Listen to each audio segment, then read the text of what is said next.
Hi, and thank you for joining us on this episode of the Rio Grande Valley Business Journal's podcast. With us today is Richard A. Garza of BIC Realty. Welcome, Richard. Thank you. Thank you for being here. All right, Richard. Of course, yes. So Richard is a longtime broker, right? Correct. Spent a lot of time here selling homes, businesses. Talk to us about, how you got your start. Sure.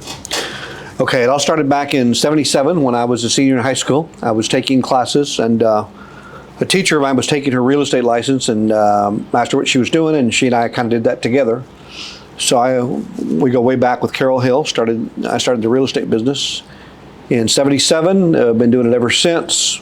10 years after that, I started buying rental properties and commercial buildings and things of that like. And then another 10 years later, I started doing real estate developments and subdivisions and things of that nature. So that's pretty much my forte. About 90% of my time is doing that, doing real estate developments. Real estate development. Yes, ma'am. Got it. Okay. While still maintaining the brokerage operation. Okay. And so what can you tell us about the climate of real estate here in the Valley? Boy, has it changed. I've been the chairman of the board of directors of the Hidalgo County Appraisal District for 34 years now. And back then, I remember back in '91, our taxable base at the time was about $2 billion with a B. Okay. Today, we're about $85 billion, 44 times a fold. And that does not include churches, municipal buildings, city halls, universities, courthouses, things of that nature. So the area has definitely changed immensely. I've watched it change where it used to be farm roads and citrus groves are now subdivisions. That, fortunately or unfortunately, we've done a lot of that. But the valley has grown. It's no longer the agricultural community and the sleepy little town that we all grew up in. It's a mini metropolis, in my opinion, a mini San Antonio. And I foresee this thing in the next 20 years or so being at that level as well. Wow. And so what kind of interest are you seeing? Is it local interest or is it being fueled by out-of-market investors? That's a great question because we've finally been discovered by the rest of the world. It used to be I'd go to Houston or Dallas to conferences and people would always tell me, well, who are you guys? Well, what do y'all do? And nowadays, my clientele comes from Monterrey, from Guadalajara, Austin, Dallas, lots of California money, lots of Florida money coming in here. The price of real estate is unbelievable compared to other markets in the country. And we're finally, I think, been discovered, and there's a lot of corporate money coming in. Yes, the locals continue to feed the economy, but the outside, what I call exterior money, is coming in. Then you have the flight of capitalism from Mexico that continues to come in. Matter of fact, this morning I was with some clients from San Pedro in Monterrey that want to invest several $1 million in the valley because they see the growth pattern here and they see us going places. Wow. What percentage would you say is, outside investment versus local investment? That's really tough to say. I'm a big percentage guy, but it's probably not as large as we think it is. But if I had to take a stab out there, I'd say probably 20% of the money coming in is outside money. Again, lots of California, lots of Florida, lots of Midwest money coming in. And that's not something that we were seeing a few years ago? Absolutely not. When was this? When did I'm going to say in the last 5 to 10 years, we've seen the change. Pre-COVID, I don't think that thing was evident, or at least not in our helm. But today, I've seen it change where there's so much of that outside investment coming in. A lot of it has to do with the social media, that it's changing the way we think. Of course, the internet has changed the world as well. People can look at investment properties and, I get calls all the time from people, out of the country, from India, from Latin America, et cetera. Really? Yes, ma'am. What, aside from the price, right, what else is driving outside investment here? Like what's our forte here? Why do people all of a sudden know where the Rio Grande Valley is? Well, I think exponentially it breeds upon the fact that, we're a local economy. We have the what's the word I'm looking for? We have our locals, the skilled laborers, I guess is what I'm talking about. We have price.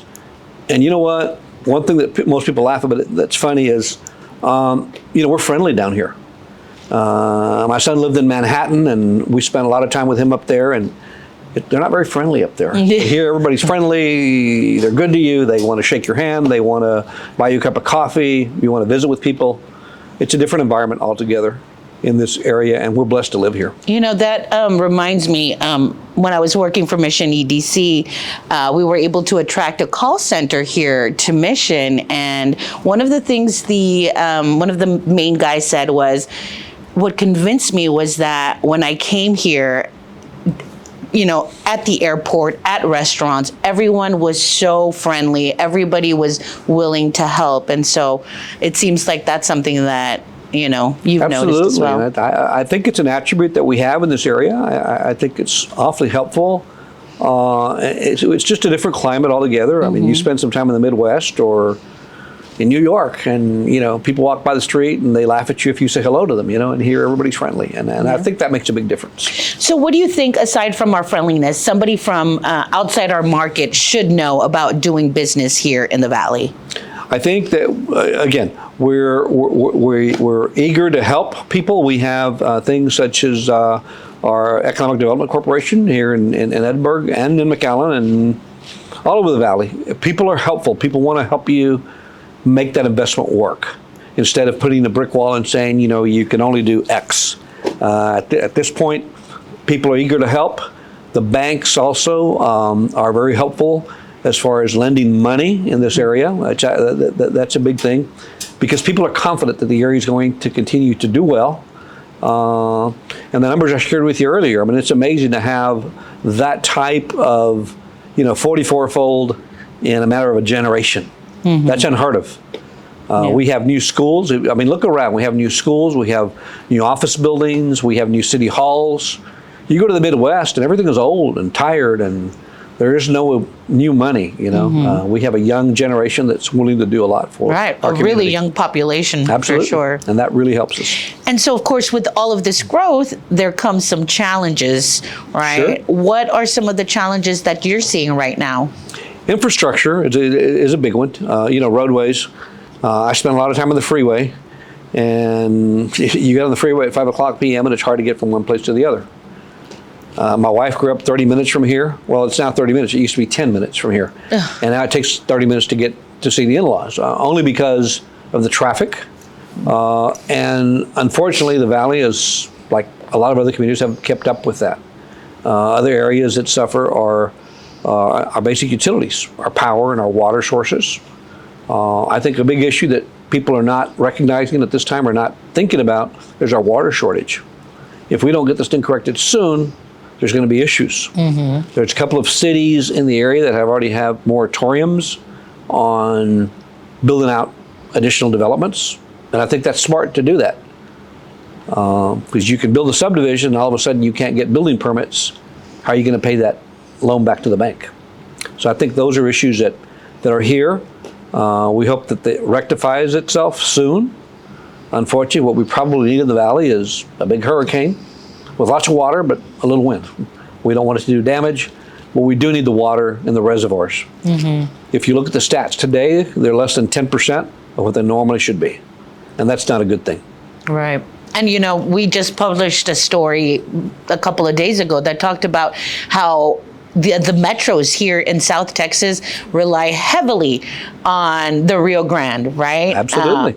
We don't have access to other sources of water that other metros throughout Texas do. And so and not just that, we share a river with Mexico as well, right? So it's not just water coming, to us, but we also share it with the other country.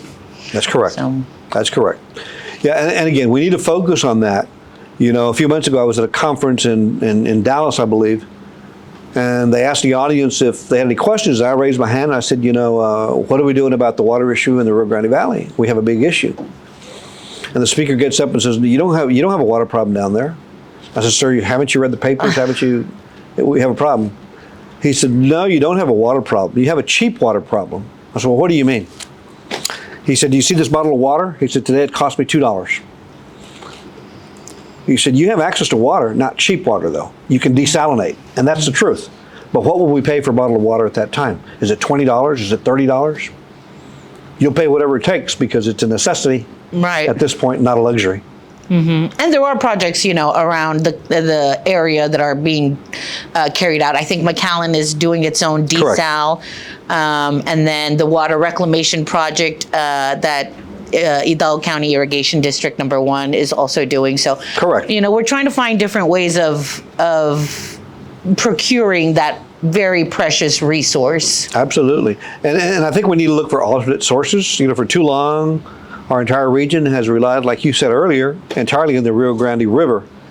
And we need to have alternate resources because what are we going to do with all this industry if we can't supply the water? Right. Okay. And so shifting gears a little bit to the residential sector, right? Yes, ma'am. I think we ran a story a couple of days ago too about how the inventory in the McAllen MSA is right now a buyer's market. Correct. Right. What does that do, for the area for home buyers? It's supply and demand like everything else. At this time is an excellent time, I believe, for home buyers. We have developments where our inventory isn't moving at this time. And what we do is our profit margin, suffers.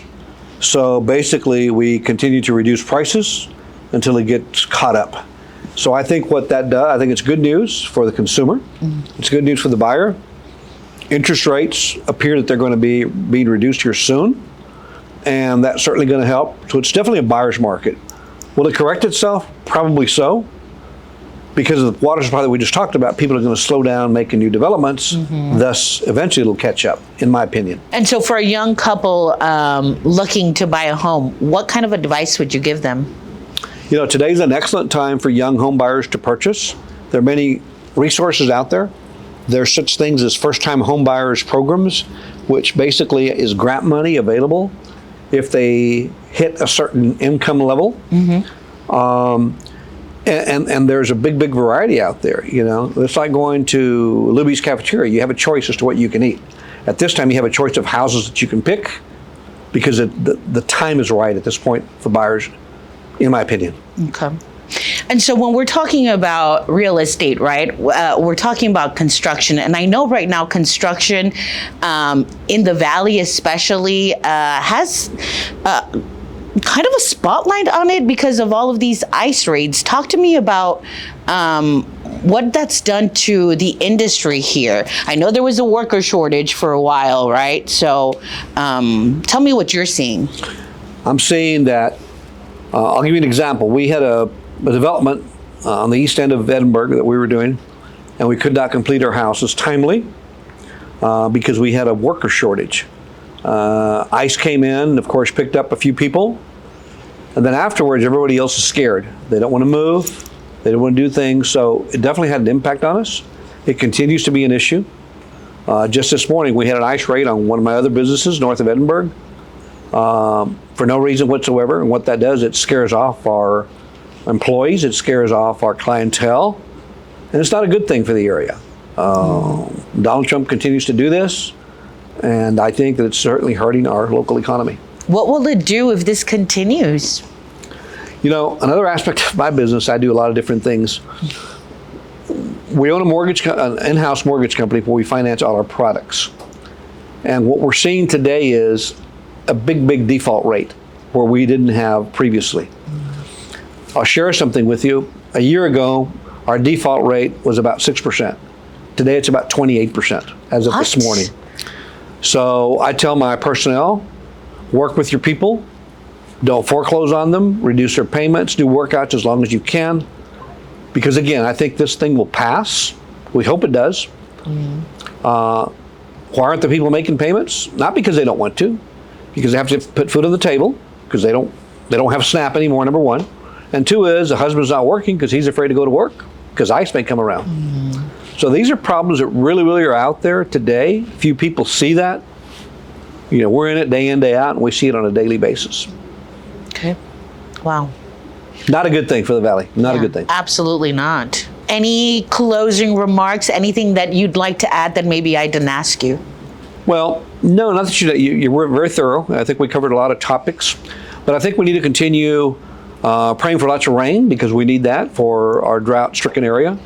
And I think we all need to push our legislators to have people like ICE back off, have them reconnect the SNAP, and let's get back to work. This is a thriving community. We're a young, skilled community. We need to continue working, and if we're going to do that, we need to have everybody's help, including the federal government.